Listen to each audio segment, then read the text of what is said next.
Eu quero, nesta hora, convidar pastor Mateus Caligari. Falei certo? Pastor Mateus Caligari. Será ele usado por Deus nesta noite para ministrar aos nossos corações. Mateus, que há alguns anos atrás, exatamente um pouco mais pré-teológico, 6, né? Há 6 anos atrás, esta igreja aqui recebe um informe do seu chamado, do seu desejo de ir ao ministério pastoral, e há todo um procedimento, né? Há toda uma regra aí, uma normativa daquilo que deva acontecer quando alguém declara isso numa igreja metodista.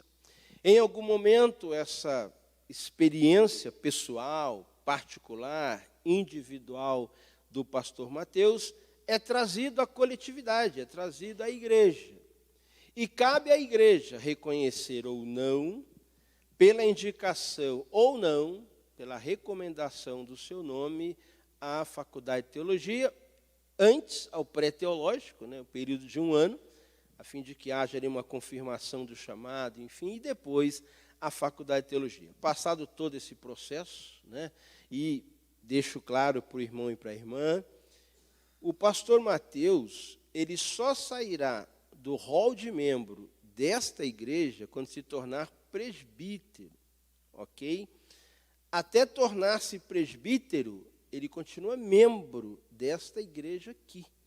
Ele só sai, quando se tornando presbítero, ele vai para o rol da região. Aí ele sai daqui, transfere-se para o rol da região. Até então, né, ele terá sempre uma ligação, terá sempre esse acompanhamento e constará no seu currículo, né, que a sua igreja de origem, a igreja de origem é a igreja que recomendou para os estudos teológicos, é a igreja metodista em Rude Ramos. Amém? Então nós temos o prazer de sermos ministrados, a alegria. Faz tempo que você não prega aqui? Faz tempinho, né? Então hoje teremos a alegria, a satisfação de sermos aí edificados por Deus na sua palavra, através do pastor Mateus. Tu está em casa? Estou em casa. Sou filho daqui, graças a Deus. Paz seja convosco, paz seja na sua casa. Obrigado, pastor Wagner. O pastor me conhece desde a época do POV. Já me acompanha ali. Na época estava como assessor e hoje passou o bastão. Que privilégio estar aqui hoje com vocês e num domingo especial, porque hoje nós nos lembramos do sacrifício de Jesus, o cerimonial da ceia, e lembramos da salvação que vem por meio desse sacrifício de Jesus. Mas também um domingo especial porque nos lembramos que Jesus não nos deixou órfãos. É o que diz lá em João 14, Jesus ele diz, olha, eu não vou deixar vocês sozinhos, vocês vão receber o Espírito Consolador. Eu roguei ao Pai que vocês tivessem o Espírito Consolador. E aí a gente vai olhar para esse texto de Atos 2, que o Armando já leu para nós, onde os discípulos receberam ali a unção do Espírito, e ficaram cheios do Espírito Santo. É isso que diz a Bíblia. Mas antes da gente entender o que é esse episódio de Pentecostes, nós temos que olhar que existe o antes de Pentecostes. E existe também o depois de Pentecostes. Para isso eu convido a igreja a acompanhar a leitura no comecinho do livro de Atos, no capítulo 1, a partir do verso 3. Atos, no capítulo 1, a partir do verso 3. Diz assim a palavra de Deus. Depois de ter aparecido, Jesus se apresentou vivo aos seus apóstolos, com muitas provas incontestáveis, aparecendo-lhes durante 40 dias, falando das coisas relacionadas com o reino de Deus. E comendo com eles, lhes deu essa ordem: não se afastem de Jerusalém, mas esperem a promessa do Pai, a qual vocês ouviram de mim. Porque João, na verdade, batizou com água, mas vocês serão batizados com o Espírito Santo dentro de poucos dias. Então, os que estavam reunidos com Jesus lhe perguntaram: será este o tempo em que o Senhor irá restaurar o reino de Israel? Jesus respondeu: não cabe a vocês conhecer o tempo ou a época em que o Pai fixou pela sua própria autoridade. Mas vocês receberão poder ao descer sobre vocês o Espírito Santo, e serão minhas testemunhas em Jerusalém, como em toda a Judeia e Samaria e até os confins da terra. Depois de ter dito isso, Jesus foi elevado às alturas à vista deles, e uma nuvem o encobriu de seus olhos. Oremos. Senhor, obrigado, Deus, pelo privilégio de pregar a Tua palavra. Obrigado, Deus, por essa palavra que o Senhor deixa para nós. Me coloco à sua disposição, me coloco inteiramente diante de Ti, pedindo que o Senhor esteja, Pai, me usando para que a sua palavra seja dita aqui e que o Senhor tire, Pai, qualquer empecilho para que todos nós possamos guardar a sua palavra em nossa mente, em nossos corações. Em nome de Jesus, amém. Amém. Como eu disse, Jesus, antes de subir ao céu, Ele não nos deixa só. Então, quando nós falamos sobre esse ato de Pentecostes, olhando para o antes de Pentecostes, nós precisamos entender primeiramente uma coisa. Existe uma diferença entre receber o Espírito e estar cheio do Espírito.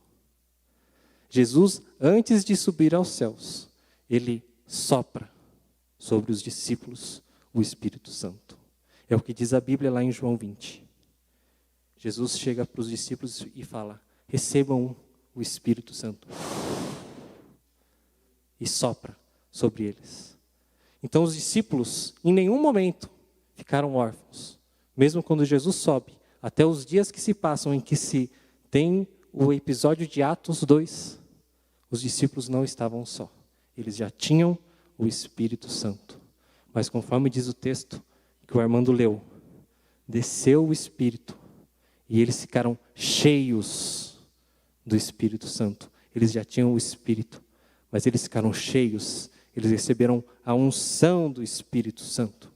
Então aí está já a diferença entre receber o Espírito e estar cheio do Espírito. O episódio de Atos não é um episódio apenas de receber o Espírito, mas um episódio de estar cheio da unção do Espírito Santo. É disso que se trata. Jesus então, como eu disse antes de subir, Ele soprou sobre os discípulos esse Espírito. E por que Jesus sopra sobre os discípulos o Espírito? Jesus, quando conversa com Nicodemos, Ele diz para Nicodemos: olha, é preciso nascer de novo. É isso que a gente vê, não é? Quando a gente vai para o original desse texto, esse termo que Jesus fala do nascer de novo, é também o termo nascer do alto. E é do alto que vem o Espírito. Jesus então ensina a Nicodemos que para continuar o ministério que ele estava preparando, era necessário receber do alto a unção do Santo Espírito. E Jesus sopra, porque o Espírito Santo tem essas características. O Espírito Santo, como ensina Jesus nessa conversa com Nicodemos, é como o vento. E Jesus ele fala claramente: o vento sopra onde quer. Você ouve o barulho que ele faz, mas não sabe de onde ele vem, nem para onde ele vai. É isso que Jesus fala para Nicodemos ali em João 3. E o Espírito Santo então é como o vento. O vento, a gente pode sentir o vento. Se a gente for lá fora e estiver ventando, você vai sentir o vento. A gente pode ver o poder do vento. A gente pode olhar nas árvores e ver as árvores se mexendo e ver então o poder que o vento tem. Mas nós não podemos ver o vento em si. assim é o Espírito Santo. Nós podemos ver a ação do Espírito Santo, nós podemos sentir a ação do Espírito Santo, mas nós não podemos ver o Espírito Santo. Outra característica interessante é que não se pode conter o vento. O vento tem liberdade. Não se pode direcionar o vento. O vento vem de onde ele quer e vai para onde ele bem quiser. Assim é o Espírito Santo. E assim é aquele que é nascido do Espírito, conforme Jesus ensina a Nicodemos. E quando Jesus sopra então sobre os discípulos do Espírito Santo, antes daquele episódio de Pentecostes, Jesus está soprando o vento. Soprando um novo fôlego de vida. Quando nós lemos em Gênesis, Deus fazendo o ato da criação, no capítulo 2, Deus cria o ser humano e diz a Bíblia que Deus soprou o fôlego de vida, nefesh, no hebraico. E esse fôlego de vida, diz claramente a Bíblia, que é o que deu animação ao ser humano, o que transformou o ser humano em um ser vivente. Jesus, então, faz um ato semelhante ao de Deus. Deus sopra o fôlego de vida sobre o ser humano. Mas o ser humano peca. Então vem Jesus e traz um novo fôlego de vida, o Espírito Santo. Jesus, então, completa o ato de Deus Pai. Porém, só receber esse fôlego de vida não era o suficiente. Percebam que Jesus tem uma caminhada com aqueles discípulos que receberam o sopro e receberam o Espírito Santo. Jesus caminha com eles por anos, ensinando sobre as coisas do reino. E Jesus, ele vai falando sobre as coisas e diz para eles: olha, eu fui batizado pelo Espírito e agora vocês estão recebendo as revelações, entendendo as coisas que eu falo pelo Espírito. E depois de Jesus já ter passado tempo com os discípulos, ele morre para se cumprir aquilo que estava escrito. Mas ele ressuscita. E quando ele ressuscita, de novo, antes do episódio de Pentecostes, ele fica mais 40 dias. É o que nós lemos no começo do texto de hoje. 40 dias, Jesus ficou com os discípulos, conversando com eles a respeito das coisas do reino de Deus. Comendo com os discípulos, lhes ensinando mais um pouco daquilo que deveria ser ensinado. Falando das coisas que precisavam ser ditas. E aí, Jesus ainda ordena a eles mais um próximo passo. Antes de Pentecostes, ele diz: olha, vocês vão receber poder do Espírito. Não saiam daqui. Fiquem em Jerusalém. Esperem. E só quando vocês receberem é que vocês têm que ir.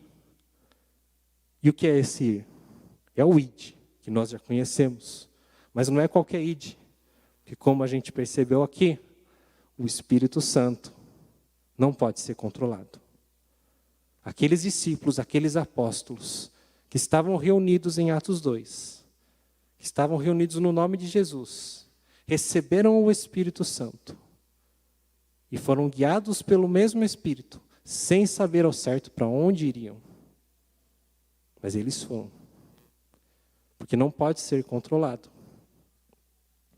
Percebam então que existe um processo que Jesus tem antes de Atos, para que chegue esse episódio de Atos. Ou seja, o episódio de Pentecostes que nós vemos em Atos 2 não é um acontecimento isolado. Ele precisa ser observado como algo que foi preparado antes. Jesus, ele veio, ele recebeu o Espírito Santo. Foi batizado por João Batista. E a Bíblia diz que quando Jesus foi batizado, veio do céu o Espírito, em forma de pomba. E aí Jesus diz: o Espírito de Deus está sobre mim. Eu fui ungido pelo Espírito de Deus. Jesus, então, para começar o seu ministério, precisou receber o Espírito Santo. E depois ele começa o processo dele. Chama discípulos, fala sobre o reino, chama mais discípulos, caminha pelo mundo, vai falando das coisas do reino. E aí precisa cumprir o que estava escrito. Morre, ressuscita, se reúne com os discípulos, fala de novo sobre as coisas do reino, fala que eles precisam esperar, sopra um novo fôlego de vida, o Espírito Santo Consolador. Só depois ele sobe aos céus e ainda fala aos discípulos: esperem até que vocês sejam cheios do Espírito Santo. Esse então é o antes de Pentecostes. Jesus fez todo esse processo. Precisou fazer todo esse processo. E aí nós vemos que os discípulos estão reunidos. E, como nós lemos no começo do culto, receberam o Espírito Santo, ficaram cheios do Espírito, falaram em línguas. E aí perceberam: olha, nós estamos cheios do Espírito. O que é interessante dessa passagem é ver como Pedro amadureceu. Pedro era aquele impetuoso. Pedro era aquele que agia sem pensar, que falava sem pensar. Quantas vezes nós não vemos Jesus repreendendo as ações de Pedro? Mas quando desce o Espírito Santo, as pessoas falam: o que é isso? O pessoal está tudo bêbado? E Pedro é o primeiro a dizer: não, nós recebemos o Espírito Santo. Perceba como o processo de Jesus é transformador. Pedro se transforma em um discípulo importantíssimo que vai levar a palavra, que tem maturidade, que sabe pensar antes de falar. E aí, nós vamos entrando então no depois. Como eu disse, Jesus ele também precisou receber o Espírito para começar o seu ministério. E ele mesmo disse que o Espírito de Deus estava sobre ele, se referindo a Isaías. Jesus precisa receber o Espírito e falar sobre o reino de Deus. Essa é a Missio Dei, missão de Deus. Missão de Deus. E nós também precisamos receber o Espírito, se nós quisermos participar da Missio Dei. Esse foi o plano de Deus desde o princípio. Desde o princípio, Deus criou o homem peca. Então Deus faz o plano de reconciliação. E o plano era esse: enviar Jesus. Assim como nós vamos celebrar a ceia, lembrando do motivo de Jesus ter vindo, para que nós tivéssemos a salvação. E essa salvação precisa ser anunciada, precisa ser levada adiante, porque a Missio Dei, a missão de Deus, é reconciliação com o ser humano que pecou, com o ser humano caído, conosco que pecamos. E eu aprendi com o reverendo Louis Wesley, catedrático da Candler School of Theology, da faculdade da Universidade de Emory, que a Missio Dei é a missão de Deus, mas nós somos convidados para sermos participantes especiais dessa missão. Deus olha para cada um de nós e nos convida para sermos participantes da Missio Dei. Agora, eu sei que você deve estar pensando, mas pastor, então a gente tem que todo mundo sair daqui e fazer igual aos apóstolos? Ir pelo mundo, pregar o evangelho? Não. Os apóstolos precisavam ir pelo mundo, pregar o evangelho. Mas não custa lembrar que Paulo diz que o Espírito Santo concede dons. É isso que ele fala à igreja de Corinto. E a igreja de Corinto ele diz, não sejam ignorantes quanto a esses dons. O Espírito é o mesmo, mas os dons são diversos. É isso que ele fala. E eu também aprendi nos meus anos de teologia, e é por isso que é importante que os pastores vão e estudem teologia. Eu aprendi lendo Missão Transformadora, de David Bosch. Não sei quantos aqui conhecem. Minha esposa conhece porque de tanto eu falar, ela já sabe até que é o meu livro preferido. Fica até ali do meu ladinho. Tenho dúvida, eu corro para o livro de David Bosch. E ele diz que existe uma diferença entre a Missio Dei, que é a missão de Deus, e a Missiones Ecclesiae, que são as missões da igreja. Deus tem a missão, que é reconciliação com o ser humano pecador. Mas as missões da igreja estão dentro da Missio Dei. De novo, citando Louis Wesley, ele fala que é como se fosse um guarda-chuva. A missão de Deus é um guarda-chuva, embaixo tem todas as missões que nós fazemos na igreja. E essas missões que nós fazemos são missões de acordo com os dons que o Espírito Santo nos concedeu quando nós recebemos a unção do Espírito Santo. A uns foi dado o dom de ministrar o louvor. A outros foi dado o dom de trazer a revelação da palavra. A outros, Roseli, foi dado o dom de vir e oferecer ajuda aos necessitados.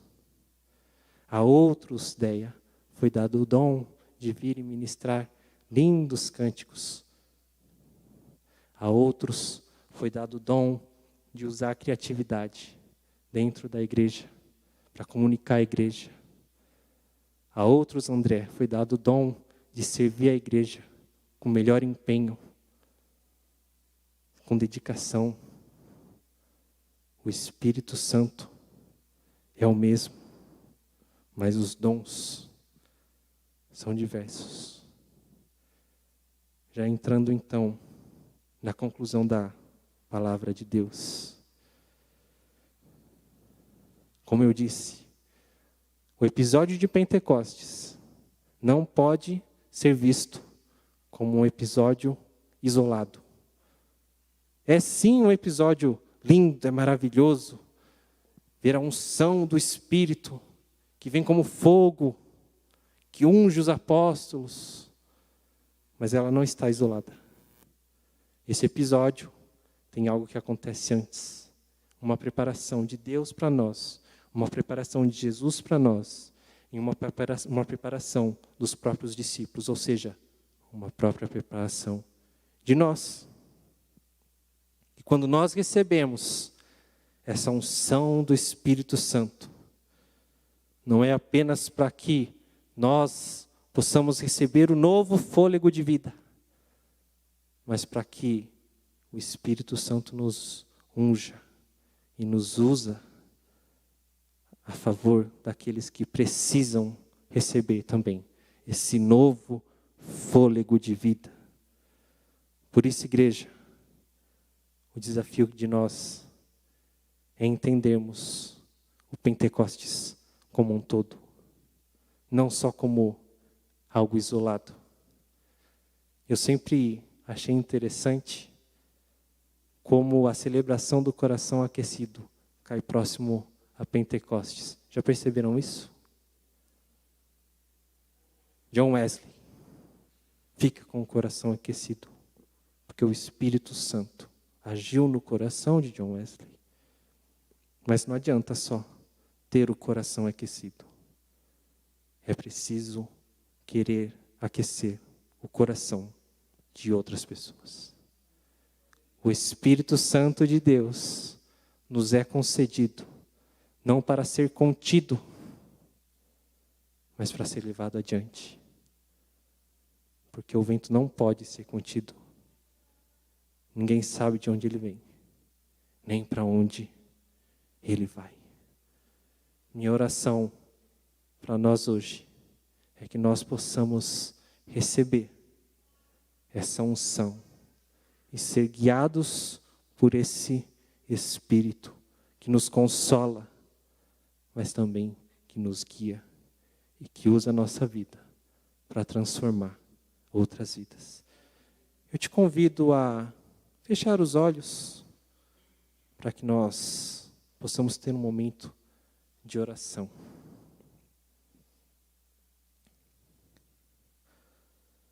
Senhor nosso Pai, Deus, nos colocamos primeiramente com gratidão, porque o Senhor preparou o dia de Pentecostes, enviando Jesus para cumprir aquilo que estava dito. E porque Cristo orou ao Senhor, pedindo que o Senhor nos deixasse o Consolador. Gratos te somos por esses presentes, pela salvação, pelo Espírito que está conosco. Mas te pedimos, Deus, que o Senhor nos dê sabedoria para recebermos essa unção, para sermos cheios do seu Santo Espírito e para fazermos realmente parte integral da sua missão de reconciliação com aqueles que ainda estão nas sombras. Pai, aquece os nossos corações para que nós possamos levar luz às pessoas que estão precisando dessa luz. Que o seu Santo Espírito seja conosco, nos guiando, nos consolando, mas acima de tudo, nos usando como Ele quiser, como o Senhor quiser, para que mais pessoas saibam desse seu plano de redenção, desse seu amor por todos nós. É assim que nós oramos, pedindo e agradecendo no nome do teu Filho Jesus, que veio, morreu por nós e rogou que tivéssemos o seu Santo Espírito. Gratos te somos, Pai. Amém. Amém.